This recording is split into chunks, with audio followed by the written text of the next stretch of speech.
저는 올해 59이었습니다. 이 나이가 되면 하루가 길어지는 것 같지만 지나고 나면 한 달이 눈 깜짝할 사이에 흘러버립니다. 그동안 저는 가족과 일만 하며 살아왔습니다. 결혼 생활은 35해였습니다.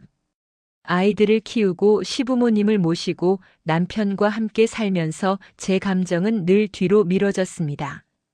남편은 성실한 사람이었지만 감정 표현이 서툴렀습니다. 처음에는 그 서투름이 미덕 같기도 했지만 세월이 쌓이면서 그 침묵이 벽처럼 느껴졌습니다. 저도 그 벽에 익숙해져 갔고 어느 순간부터 제 안의 소리는 더 이상 밖으로 나오지 않게 되었습니다. 웃음도 줄고 내 모습이 무엇인지 점점 희미해졌습니다. 남편이 췌장암으로 세상을 떠난 지 5해가 지났습니다. 장례를 치르던 날 저는 많이 울지 않았습니다.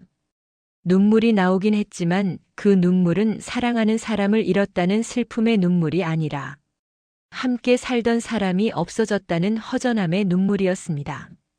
장례식장이 정리되고 집으로 돌아왔을 때 집안이 너무 조용했습니다. 그 조용함이 벽처럼 제 앞에 서 있었습니다. 그때 저는 처음으로 나는 앞으로 뭘 하며 살아야 하지라는 생각을 했습니다. 하지만 그 질문에 답을 할 수 없었습니다. 아이들은 제게 이제 엄마 인생을 살라고 했습니다. 큰딸은 제 손을 잡고 엄마도 행복해지라고 말했습니다. 둘째는 제가 좋아하는 일을 찾아 해보라고 했습니다. 하지만 저는 제가 뭘 좋아하는지도 몰랐습니다. 하루는 시장을 다녀오다 거울에 비친 제 얼굴을 봤습니다. 낯설었습니다.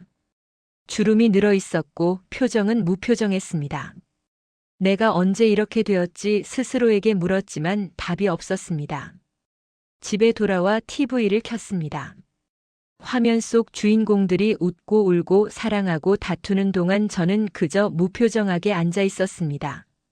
마음속이 텅 빈 방 같았습니다. 방 한쪽에는 옛날 사진들이 놓여 있었지만 그 사진 속 사람은 더 이상 저 같지 않았습니다.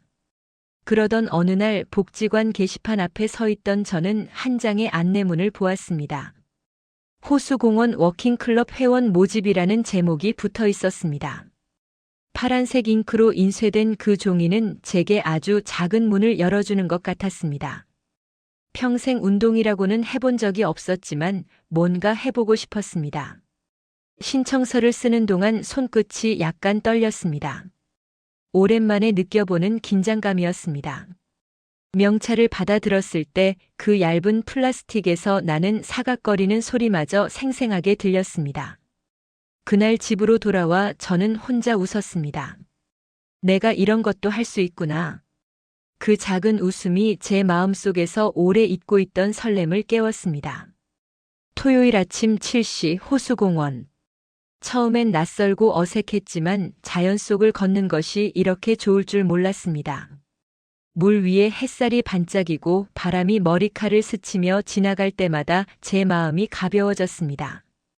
걸음을 옮길 때마다 무겁던 생각들이 조금씩 흘러내렸습니다. 2달 동안 저는 혼자 걸었습니다. 버드나무 잎이 흔들리는 소리, 물결의 반짝임, 새들의 지저귀이 제 하루의 중심이 되었습니다. 걷는 동안 저는 다시 사람 냄새 나는 세상 속으로 들어가고 있었습니다. 처음엔 다리가 뻐근했지만 점점 숨이 길어지고 발끝에 힘이 생겼습니다. 몸이 조금씩 살아나자 마음도 조금씩 살아났습니다. 아침마다 호수 주변의 풍경은 조금씩 달랐습니다. 물 한 개가 피어올랐다 사라지고 새들이 날았다 앉았다 했습니다. 그런 작은 변화를 바라보면서 저는 내가 아직도 세상을 느낄 수 있구나라고 생각했습니다. 그렇게 혼자 걷는 시간은 제게 아주 큰 위로가 되었습니다. 누구에게도 묻지 않고 누구에게도 대답하지 않는 시간. 그 속에서 저는 조금씩 제 목소리를 되찾았습니다. 그리고 어느 토요일 평소보다 일찍 나가서 호수를 걷고 있었습니다. 그날은 이상하게도 발걸음이 가벼웠습니다. 하늘이 더 파랗고 바람이 더 부드럽게 느껴졌습니다. 그때 뒤에서 발자국 소리가 들렸습니다. 제 속도에 맞춰 나란히 걷는 사람이 있었습니다. 저는 고개를 돌리지 않았지만 옆에 사람이 있다는 것만으로도 묘하게 편안했습니다. 햇살이 물 위로 기울어지며 잔잔한 반짝임을 만들었고 두 사람의 그림자가 길게 늘어졌다가 짧아지기를 반복했습니다. 저는 아직 그가 누구인지 몰랐지만 그날의 공기와 빛과 바람이 저에게 오래 기억될 것 같았습니다. 그날부터 제 삶은 조금씩 다른 색을 띠기 시작했습니다. 그날 이후 토요일마다 저는 더 일찍 호수공원에 나갔습니다. 혹시 그 사람을 다시 볼까, 같은 자리에 나타날까 하는 기대 때문이었습니다. 아침 공기는 여전히 차가웠지만 제 마음속은 봄 기운이 스며드는 듯 따뜻했습니다. 걷는 길 위의 나무 그림자도, 물 위로 부서지는 햇살도, 새들이 지저귀는 소리도 이전과 다르게 느껴졌습니다. 같은 풍경인데도 색이 더 짙어지고 공기의 냄새가 더 선명해졌습니다. 제 안에 숨어있던 감각이 하나둘 깨어나고 있었습니다. 그 사람은 늘 비슷한 시간에 나타났습니다. 호수길의 한쪽에서 저보다 반 발짝 느린 속도로 다가와 옆에 서곤 했습니다. 우리는 말없이 걸었지만 그 침묵이 낯설지 않았습니다. 오히려 오랜만에 느껴보는 안정감 같았습니다. 발걸음이 맞춰지고 호흡이 맞춰지는 것만으로도 마음이 편안해졌습니다. 토요일 아침이 기다려지는 이유가 생겼습니다. 시간이 지나면서 저는 그 사람과 더 많은 것을 함께하기 시작했습니다. 처음에는 호수공원을 한 바퀴 돌고 헤어지는 것뿐이었지만 어느새 카페에 들러 따뜻한 차를 마시고 벤치에 앉아 햇살을 쬐며 이야기를 나누는 시간이 늘어났습니다. 저는 처음으로 남편 아닌 남자와 마주 앉아 시간을 보내고 있었습니다. 낯설지만 두렵지 않았습니다. 그 순간순간이 제게는 새롭고 귀한 선물 같았습니다. 그는 조용히 저에게 작은 것들을 알려주었습니다. 공원 길가에 피어난 이름 모를 꽃, 오래된 나무의 나이테, 호수 위를 스치는 바람의 방향 같은 것들. 저는 그가 이야기해주는 사소한 것들을 들으며 오래 잊고 있던 감각을 되찾았습니다. 집에 돌아와서는 그가 추천해준 음악을 틀어놓고 부엌을 정리했고 그의 말대로 호수 옆 벤치에 앉아 일기처럼 마음을 적어보기도 했습니다. 하루하루가 조금씩 달라졌습니다. 웃음이 늘고 걸음이 가벼워졌습니다. 몇 주가 지나자 우리는 호수공원을 넘어 다른 곳으로 가기 시작했습니다. 작은 수목원, 오래된 골목길의 카페, 한강변 산책길. 계절이 바뀌어 꽃들이 다른 색으로 피어날 때마다 우리는 그 색 사이를 걸었습니다. 나무 그늘 아래서 도시락을 나눠 먹고 강가에 앉아 바람을 맞으며 서로의 지난 이야기를 꺼냈습니다. 오랫동안 묵혀두었던 제 속 이야기를 꺼내면서도 저는 편안했습니다. 그의 표정과 손길이 제 마음을 천천히 감싸주었기 때문입니다. 그와 함께 있으면 시간이 느리게 흘렀습니다. 산책을 할 때도, 버스를 기다릴 때도, 카페에서 차를 마실 때도 저는 시간의 모서리가 부드러워지는 걸 느꼈습니다. 나이를 잊었습니다. 주름진 손 위로 햇살이 비칠 때마다 그 빛이 제게도 내려앉았습니다.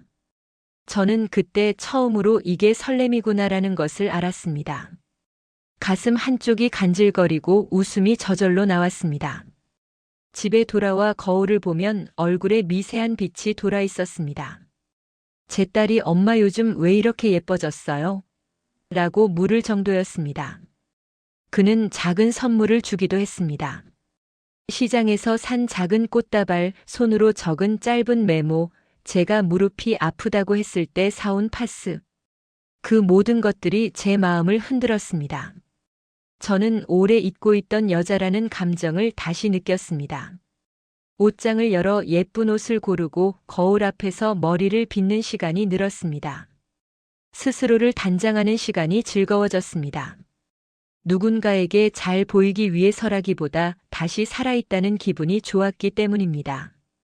그렇게 몇 달이 흐르고 계절이 바뀌었습니다. 호수의 물결은 조금 더 잔잔해졌고 공기의 냄새는 한층 부드러워졌습니다. 그때 저는 그의 곁에서 앞으로라는 시간을 생각하기 시작했습니다. 이 사람과라면 나머지 생을 함께할 수 있지 않을까. 제 마음속에 그런 꿈이 자라기 시작했습니다. 그 꿈은 조심스럽고 부드럽게 그러나 분명하게 자라났습니다. 어느 늦은 오후 우리는 한강변에서 치킨과 맥주를 먹으며 강물을 바라보고 있었습니다. 강물은 일정하게 흘렀고 하늘은 노을로 물들어 있었습니다. 바람이 강가의 갈대를 흔들고 멀리서 아이들이 웃는 소리가 들려왔습니다. 그 순간 저는 내가 정말 살아있구나라는 것을 느꼈습니다. 그의 옆에 앉아 있는 것만으로도 마음이 따뜻해졌습니다. 그의 손이 내 손에 닿을 때마다 가슴속이 두근거렸습니다. 이 감정을 저는 젊었을 때도 느껴본 적이 없었습니다. 59년 인생에서 처음으로 진짜 사랑받고 있다는 느낌이었습니다. 그 후로도 우리는 많은 시간을 함께했습니다. 주말마다 작은 여행을 떠났고 기차 안에서 창밖을 바라보며 서로의 이야기를 들려주었습니다. 강가의 바람, 산속의 맑은 공기, 도시락에 김이 빠져나가는 모습, 그 모든 것이 저에게는 오래 남을 추억이 되었습니다. 그와 함께 있는 모든 순간이 제게는 선물 같았습니다. 그는 제게 삶의 새로운 계절을 열어주었습니다. 어느 날 그는 조용히 작은 상자를 꺼냈습니다. 반지였습니다. 빛나는 다이아몬드는 아니었지만 정성스럽게 준비한 은반지였습니다. 그의 손끝이 약간 떨리고 있었습니다. 저는 그 순간 세상에서 가장 행복한 여자가 된 것 같았습니다. 늦게 찾아온 청혼이었지만 제 삶의 첫 진짜 청혼이었습니다. 저는 눈물이 흘렀습니다. 기쁨의 눈물이었습니다. 제 손가락에 반지가 들어올 때 제 안에 오랜 공허가 사라지고 새로운 빛이 채워지는 것을 느꼈습니다. 그날 집으로 돌아와 거울을 보았습니다. 내 손가락에 있는 반지가 자꾸만 신기했습니다. 제 삶의 색이 다시 살아났습니다. 오래된 사진 속의 젊은 제가 아닌 지금의 제가 미소 짓고 있었습니다. 아이들에게 전화를 걸어 제 소식을 전했을 때 그들이 놀라긴 했지만 제 목소리에서 행복이 느껴졌는지 결국 함께 웃어주었습니다. 저는 그때 모든 것이 순조롭게 흘러가리라 믿었습니다. 토요일 아침마다 설렘으로 눈을 뜨고 일요일 저녁마다 감사로 잠드는 시간이 이어졌습니다. 그 시절에 저는 소녀처럼 변했습니다. 시장에서 장을 보다가도 그가 좋아할 만한 과일을 고르고 집안에 꽃을 더 예쁘게 꽂아두고 화장품을 사서 써보고 머리에 향수 한 방울을 뿌리고 외출하는 일이 즐거워졌습니다. 59세라는 숫자가 더 이상 저를 묶지 못했습니다. 저는 다시 살아있었습니다. 그리고 그 모든 순간이 너무나 소중했습니다. 행복한 날들은 너무나도 빠르게 흘러갔습니다. 토요일마다 호수공원을 걸을 때마다 그는 새로운 장소를 제안했습니다. 작은 서점, 오래된 찻집, 한강변 산책길, 때로는 전철을 타고 시골역에 내려 강가를 걷기도 했습니다. 그때마다 그는 제게 음악을 들려주었고 저는 그 음악을 들으며 새로운 세상을 본 것 같았습니다. 59년 인생에서 처음 느껴보는 설렘이었고 처음 느껴보는 자유였습니다. 저는 그와 함께 미래를 꿈꾸기 시작했습니다. 이 사람과라면 나머지 생을 함께할 수 있지 않을까. 그렇게 생각하면 가슴이 벅차올랐습니다. 그런데 행복이 깊어질수록 어딘가에서 작은 금이 가고 있다는 걸 느끼기 시작했습니다. 처음에는 아주 미세한 균열이었지만 시간이 지나면서 그 금이 점점 커졌습니다. 어느 날 그의 집 앞에서 우연히 큰아들을 마주쳤습니다. 차갑게 굳은 표정, 냉정한 눈빛. 그 눈빛 속에서 저는 우리가 싸워야 할 벽을 보았습니다. 그는 아무 말도 하지 않았지만 그 눈빛 하나로 이미 수많은 말들이 전해졌습니다. 그날 이후 그의 자녀들이 저에게 전화를 걸어왔습니다. 관계를 정리하라는 압박이 이어졌습니다. 유산 문제, 아버지의 체면, 남들의 시선, 그들의 말이 돌처럼 제 마음을 내리쳤습니다. 사랑은 그대로였지만 사랑을 둘러싼 현실은 갑자기 무거운 돌처럼 내려앉았습니다. 그 돌들이 우리 사이에 차곡차곡 쌓여 벽이 되었습니다. 민호 씨는 자녀들을 설득하려 했지만 오히려 더 큰 싸움이 벌어졌습니다. 그는 점점 지쳐갔습니다. 그의 눈빛 속에서 저는 절망을 보았습니다. 그는 저를 붙잡으려 했지만 동시에 자식들을 버릴 수 없었습니다. 저는 그 갈등을 지켜보며 마음이 무너졌습니다. 한때 빛나던 그의 손이 이제는 무겁게 내려앉았습니다. 그의 목소리가 낮아지고 메시지가 줄어들고 우리의 만남이 점점 줄어드는 것을 저는 느꼈습니다. 어느 저녁 그는 제 앞에서 울먹이며 말했습니다. 내가 당신과 함께하고 싶지만 내 자식들이 너무 힘들어한다. 당신을 이런 상황에 계속 끌어들이는 건 제 이기심일 뿐이겠죠. 그 말은 칼처럼 제 가슴을 베었습니다. 사랑이 이렇게 무력해질 수 있다는 것을 저는 그때 처음 알았습니다. 그날 이후 우리는 더 이상 함께 산책하지 않았습니다. 호수공원의 벤치는 여전히 같은 자리에 있었지만 이제 그 옆자리는 텅 비어 있었습니다. 푸른 물결에 비친 아침 햇살도 우리를 감싸던 바람도 그대로인데 제 발걸음은 점점 느려지고 마음은 텅 빈 연못처럼 공허해졌습니다. 토요일 아침이 더 이상 기다려지지 않았습니다. 저는 한동안 집 밖으로 나가지 않았습니다. 신발장에 운동화가 그대로 있었지만 그 신발을 꺼낼 힘이 없었습니다. 음악도 듣지 않았습니다. 거실의 꽃병 속 꽃들은 시들어갔습니다. 늦가을 오후 저는 지인을 통해 민호 씨의 소식을 전해 들었습니다.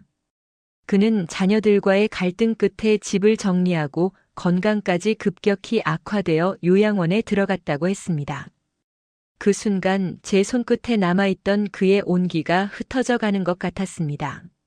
함께라면 늦게 피어난 사랑도 끝까지 지킬 수 있을 거라 믿었는데 현실은 조용히 우리를 갈라놓고 있었습니다.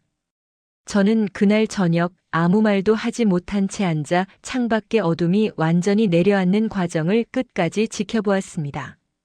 도시의 불빛들이 하나둘 켜졌지만 제 방 안의 공기는 그 불빛들이 닿을 수 없을 만큼 무거웠습니다. 며칠 후 저는 결국 요양원으로 향했습니다. 마음이 복잡했지만 한때 사랑했던 사람을 한 번은 보고 싶었습니다. 요양원 복도는 약한 소독약 냄새가 났습니다. 창문으로 들어오는 늦가을 햇살이 바닥의 타일에 길게 그림자를 드리웠습니다. 중환자실 유리문 너머로 민호 씨가 누워있는 모습이 보였습니다. 건강했던 그의 얼굴은 초췌했고 숨을 쉴 때마다 가슴이 천천히 오르내렸습니다. 그 모습이 제 마음을 찢었습니다. 간병인에게 물었을 때 충격적인 사실을 알게 되었습니다. 가족이 아무도 오지 않았다는 것이었습니다. 저는 믿을 수 없었습니다. 자녀들이 그렇게 반대하던 그 사람인데 정작 아버지가 쓰러지자 아무도 오지 않았다는 사실이 제 가슴을 아프게 했습니다. 저는 그때 깨달았습니다. 그가 떠날 때 잡지 못했던 그의 손이 사실은 저를 잡고 있던 손이었다는 것을. 그날 밤 저는 호수공원으로 갔습니다. 바람에 흔들리는 갈대 소리, 물 위에 부서지는 빛을 바라보며 저는 속삭였습니다. 민호 씨, 당신 덕분에 나는 다시 사랑을 믿었습니다. 당신이 내게 보여준 따뜻함을 잊지 않겠습니다. 그 말이 물결에 흘러가듯 제 눈가에도 조용히 눈물이 흘렀습니다. 그 눈물은 슬픔만이 아니었습니다. 감사와 그리움이 섞여 있었습니다. 민호 씨와의 관계가 끝나고 나서야 저는 깨달았습니다. 황혼의 사랑도 처음에 설렘만큼이나 뜨겁고 아름다울 수 있지만 때로는 가족과 사회라는 벽 앞에서 더 큰 용기와 선택이 필요하다는 것을. 저는 다시 워킹클럽에 나가 걷기 시작했습니다. 여전히 호수공원 벤치는 그 자리에 있고 바람은 제 머리칼을 스치며 지나갔습니다. 하지만 이번엔 외롭지 않았습니다. 제 안에 민호 씨와의 기억이 그리고 제가 다시 찾은 나가 함께 걷고 있었기 때문입니다. 그 길 위에서 저는 스스로에게 말했습니다. 비록 그는 떠났지만 나는 다시 살아났습니다. 사랑이 내 안을 흔들고 지나간 덕분에 이제야 나를 살게 됐습니다. 저는 다시 생활의 리듬으로 돌아왔습니다.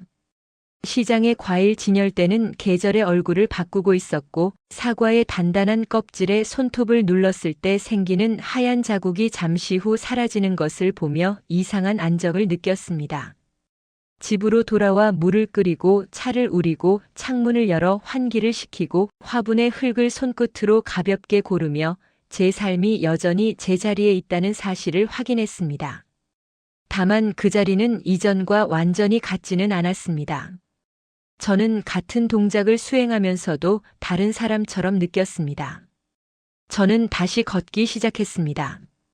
새벽 공기는 더 차가워졌고 숨은 더 짧아졌지만 발의 리듬은 이전보다 더 정확해졌습니다. 저는 제 속도를 알고 있었고 언제 힘을 빼야 하는지도 알았습니다. 호수의 동선은 바뀌지 않았지만 제가 바라보는 지점은 매번 달라졌습니다. 같은 풍경을 다른 마음으로 보았고 그 다른 마음이 결국 저를 조금 더 멀리 데려갔습니다. 아이들은 제게 여전히 제 삶을 살라고 말했습니다. 저는 고개를 끄덕였습니다. 그 말은 이제 충고가 아니라 확인에 가까웠습니다. 저는 제가 저를 어디든 데려갈 수 있다는 믿음을 다시 갖게 되었습니다. 혼자 식당에 들어가 음식을 고르는 일, 공연 예매 페이지에서 좌석을 고르는 일, 도서관에서 책의 첫 페이지를 넘기는 일이 두렵지 않았습니다. 저는 누군가의 보호 아래에서만 안전한 사람이 아니었고 누군가의 시선으로만 의미가 주어지는 존재도 아니었습니다. 저는 그 사실을 제 걸음으로 스스로에게 증명했습니다. 사랑은 제게 단 한 번 명확하게 다가왔고 저는 그것을 앞에서 맞이했습니다. 그러나 사랑의 지속은 저 혼자서만 지켜낼 수 있는 종류의 것이 아니었습니다. 가족이라는 연쇄, 사회라는 공기, 시간이라는 기준이 그 앞에 겹겹이 놓여 있었고 우리는 그 층들을 끝내 모두 통과하지 못했습니다.